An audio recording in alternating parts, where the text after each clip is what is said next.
Today we're going to talk about the adjustment you have to make if you're trying to switch from a spin shot to a flatter shot and vice versa. So let's take a look at the forehand. Obviously, if we're trying to hit topspin, we're trying to add more upward motion into the ball. Everybody knows that because you need to make the ball spin, right? So the racket has to move up on the ball to make the ball rotate. Now, if we're trying to hit flatter, it's more of a slap. We're trying to hit straight forward. We're not trying to add too much spin, and we're not really moving up on the ball, but just moving straight forward through the ball. Now, what adjustment do we have to make in order to make this shot happen? Most people think, well, if I'm trying to get my racket to go up further, I have to make sure that my whole arm stays lower for the start and then moves higher altogether.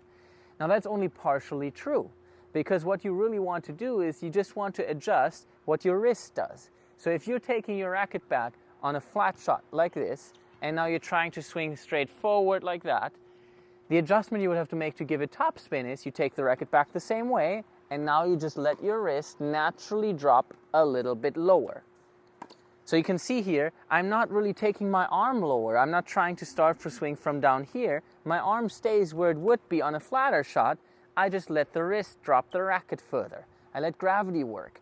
So at that point, I'm further under the ball. Now I can swing forward, and my wrist lag will do the trick in adding more topspin, because naturally, when all the rotation pulls the wrist will be the fastest part of the kinetic chain here and will move upward because we have bent it down before we actually started swinging. So that will correct itself, resulting in an upward motion of your wrist and thus also the racket. So you can see here the adjustment you have to make is not in the whole arm, it's just the wrist. So if you're trying to hit a lot of topspin, try to drop your wrist or let your wrist drop the racket. And if you're trying to hit flatter shots, try to make sure that you don't let your wrist drop as much so you can swing more forward towards the ball rather than up. Hope you enjoyed this video. Please like and subscribe, and we'll see you guys soon.